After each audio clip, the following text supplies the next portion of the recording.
today we are moving on from the videos on charitable trusts to dive a little deeper into the beneficiary principle. So let's get started. The beneficiary principle defined. So what is the beneficiary principle? The beneficiary principle holds that a trust can be valid only if it has a beneficiary. So the beneficiary principle is positing that it is impossible to create a trust that lacks a beneficiary. A beneficiary is essential to validity. So you cannot create a valid trust without a beneficiary. So generally there must be someone in whose favour the court can decree performance, as was said by Grant in Morice and Bishop of Durham. So the principle gives rise to the following three questions, and I'm going to be covering the first of these three questions in this video. So the first question is, what is a beneficiary? And so what does the beneficiary principle actually demand?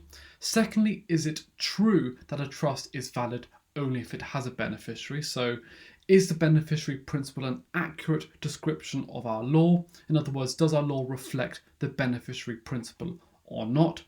And thirdly, should a trust be valid only if it has a beneficiary? So, notwithstanding the answer to the second question, we turn to this question: should the beneficiary principle be reflected in our law? So, let's get into it.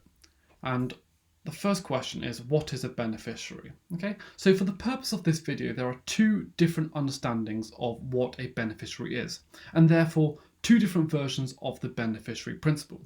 The first says that the beneficiary is the equitable owner. So the first understanding of a beneficiary equates a beneficiary with an equitable owner. So, on one view, a beneficiary is someone who has equitable ownership of the trust property. The beneficiary principle thus demands the existence of an equitable owner in order for there to be a valid trust. So under this understanding, for a trust to be valid, there must be someone with equitable ownership of the trust property.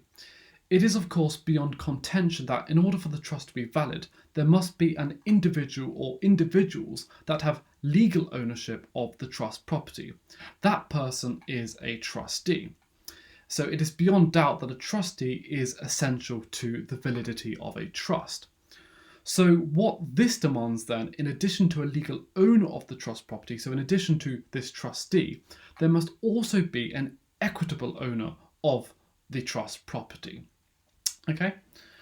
Now, when does X have equitable ownership of trust property? So when does an equitable owner of trust property exist? So X has equitable ownership of trust property if he has an immediate claim to the trust property. So English law does not operate a firm definition of ownership, so it is difficult to know when we find it in a trust.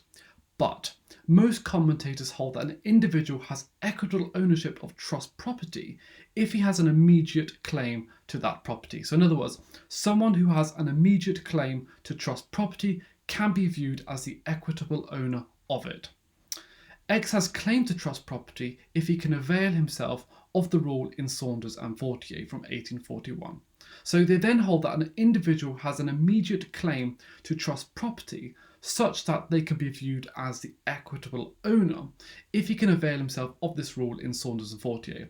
Now, the rule in Saunders and Vautier permits an individual to wind up a trust, in other words, bring that trust to an end and take the trust property absolutely. The thought then is that an individual who is able to avail himself of this rule in Saunders and Vautier is able to wind up the trust and take the property absolutely, can justifiably be held to have an immediate claim to the trust property and is thus justifiably regarded as the equitable owner of that property. So an equitable owner is someone who can use the rule in Saunders and Vautier. So that is the first understanding of a beneficiary, and thus the first understanding of the beneficiary principle, which demands in order to be valid, a trust must have an equitable owner, someone who can use the rule in Saunders and Vautier with regards to the trust property. Now, we now turn to a competing or alternative understanding of what a beneficiary is. So on this second account, a beneficiary is not an equitable owner, but a beneficiary is rather someone who holds a proprietary interest in the trust property. Okay, so An alternative view takes a beneficiary to be anyone possessing a proprietary interest in trust property. The beneficiary principle thus demands the existence of someone with a proprietary interest in the trust property in order for there to be a valid trust.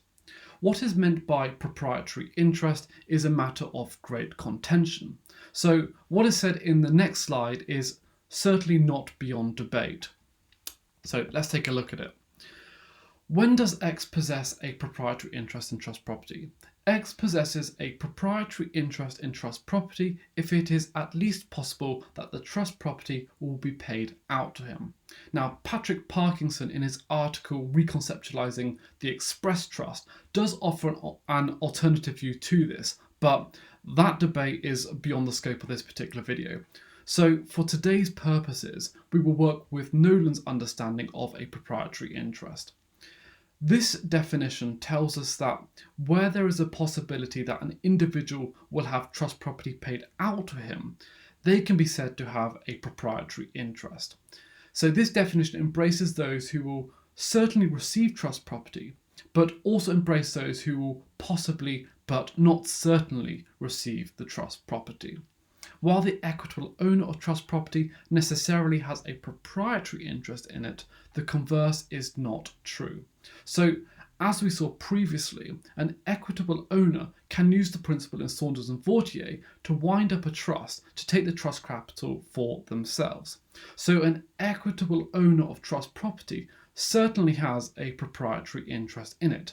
In other words, an equitable owner certainly satisfies Nolan's definition of a proprietary interest. But the converse is not true. It is possible for someone to have a proprietary interest in trust property in the sense that there is a possibility the trust property will be directed to them without having equitable ownership of the property. So you can have a proprietary interest without being able to invoke Saunders and Vautier. So what this means then, the first understanding of a beneficiary, in other words, the beneficiary as the equitable owner, is narrower than this second understanding of the beneficiary being anyone with a proprietary interest. So in consequence, the first understanding of the beneficiary principle, which requires an equitable owner of trust property in order to be valid, is narrower than the second, which requires someone to hold a proprietary interest in the trust property in order to be valid. Okay, I think I've made that clear. I tried to reiterate the same sort of points over and over again to really drill it in, but these are the two main understandings of what is meant by the beneficiary principle and specifically how we can define the meaning of a beneficiary. But if you have any questions at all about this video, then make sure you leave any questions below and I'll get straight back to you. If you enjoyed the video, then make sure you give it a thumbs up and subscribe to my channel. Thank you very much for watching.